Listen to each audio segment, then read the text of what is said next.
One out loud.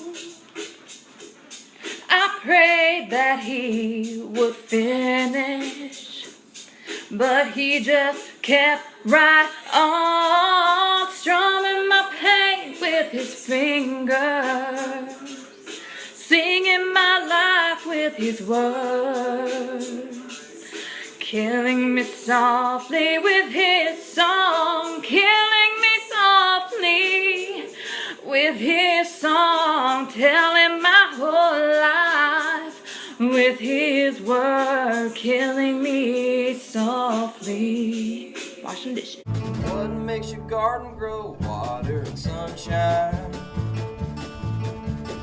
What makes your spirit grow? Knowing that she'll be mine.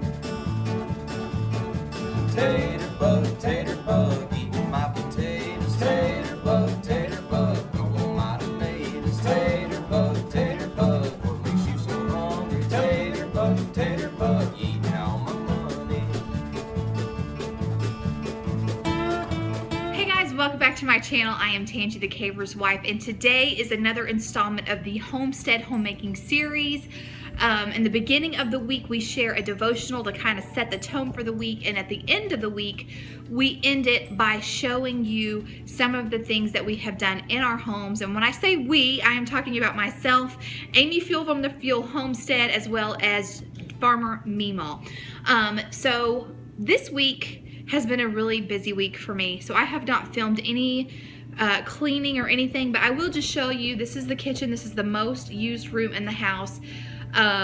We have some school clutter that will take all of 2 minutes to put away, but we just have a very light lived in. That's breakfast, and my son's not done.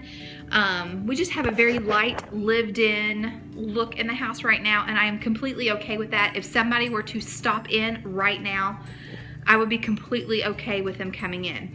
So yeah, so I've been staying on top of the routines, and it's really been a blessing, and I'm really enjoying it. But what I wanted to share with you guys today is something about homemaking. Homemaking is not just about cleaning your house. It's part of it for sure, because at least for my family, less clutter equals less chaos, the ability to relax and just enjoy each other and making memories. So yes, keeping house is definitely part of homemaking, but it's not all of it. So I wanted to show you a couple of things in my house that makes my house a home. One thing I've noticed about our home is that each room, you kind of see, you can see who we are. I think if we were to leave our house and a complete stranger were to come in, they would be able to walk through our house and they would be able to tell a lot about the things that we love as a family. So just to kind of show you, I'm going to turn you around and show you a little bit of my kitchen decor. And the reason why I'm showing you the kitchen decor is because this is essentially my room. It's the heart of the home, but I spend so much time in here. I work in here, I feed my family, I can and preserve the harvest, I start garden seeds in here, I do this is like my room. I spend probably 90% of my time in this room. Okay, so let me turn you around and just kind of show you what I'm kind of giving you guys an impromptu kitchen decor tour on my poor man's potato soup video. But I'm going to show you just a few things just to prove my point. Now, again, this is lived-in clutter. These do not belong here, so I will have to put those up.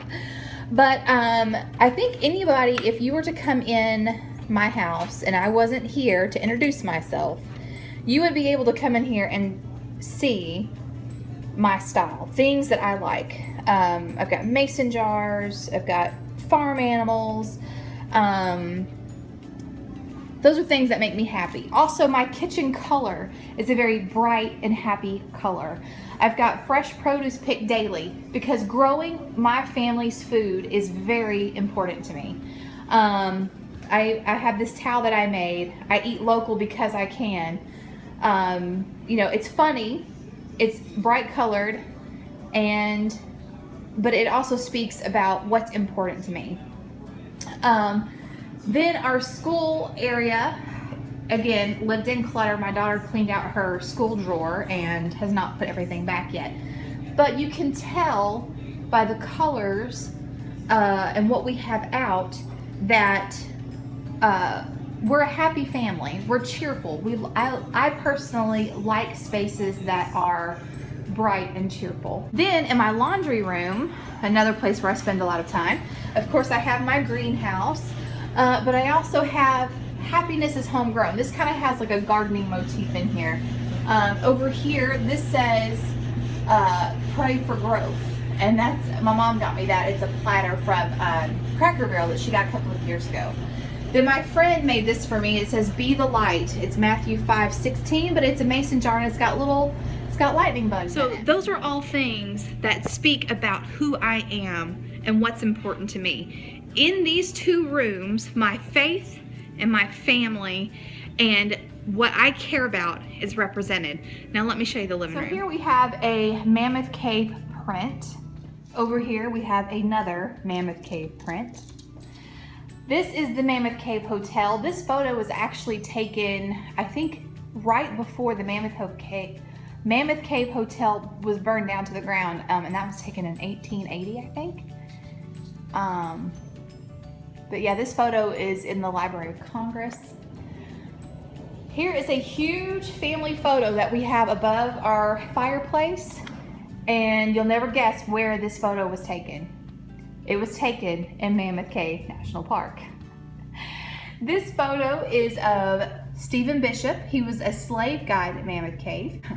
If you know anything about Stephen Bishop, he has a huge role in the history of Mammoth Cave.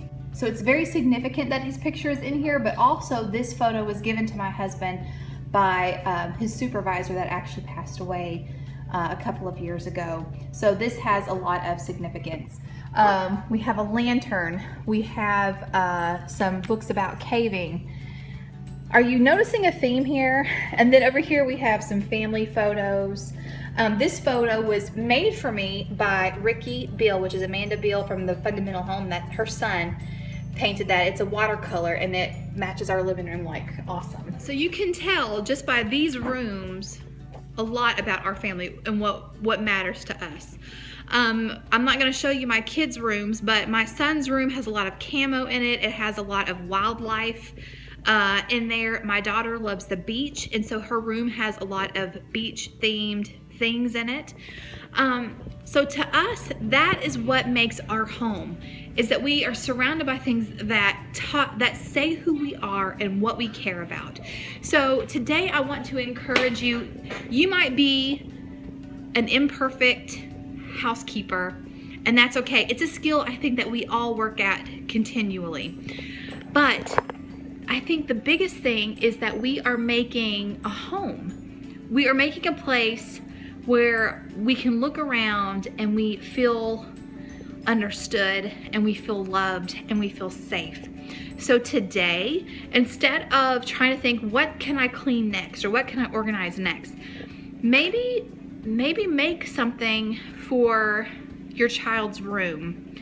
Write a note to one of your kids and put it in a frame, or write a love note to your husband, or just remember that homemaking is more than just keeping a tidy house. I hope that was helpful. I needed that reminder today. I hope maybe some of you did too.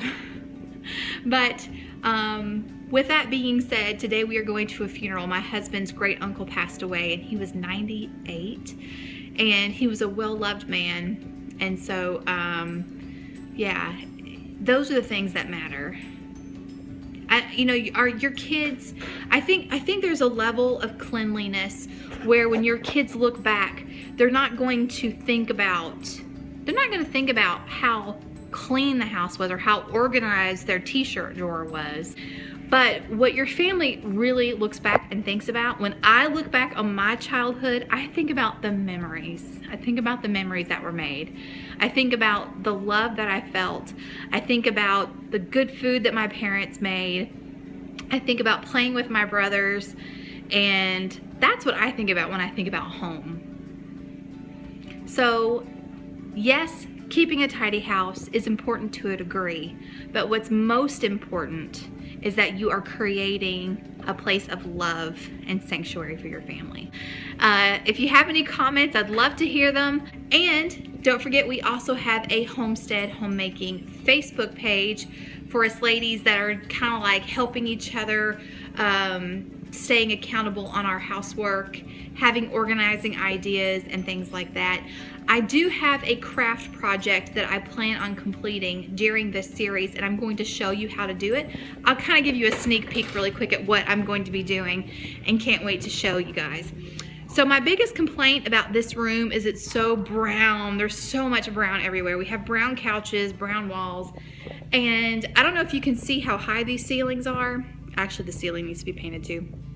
But in order for us to paint this room, like, we would have to get scaffolding in here. But what I would like to do is just to kind of break it up and bring in more color and brightness. And how I plan to do that is in accessories.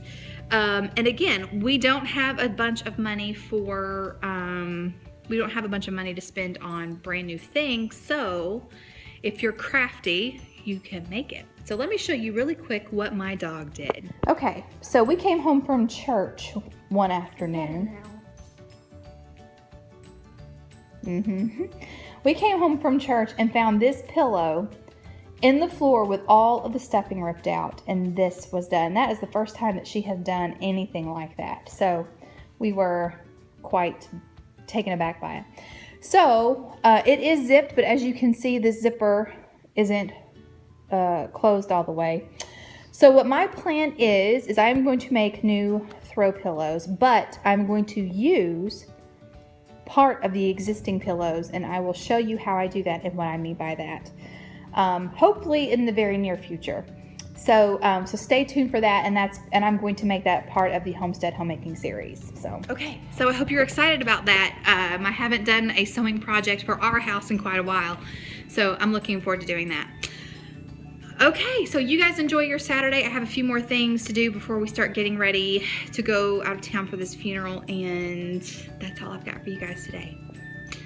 I hope you guys are feeling blessed and are still enjoying this Homestead Homemaking series. Please let me know by giving this video a big thumbs up. Share it on your Facebook page. Let people know about this Homestead Homemaking series if you think it's something that they're into. We've really been enjoying it. So anyway, so that's it. Until next time.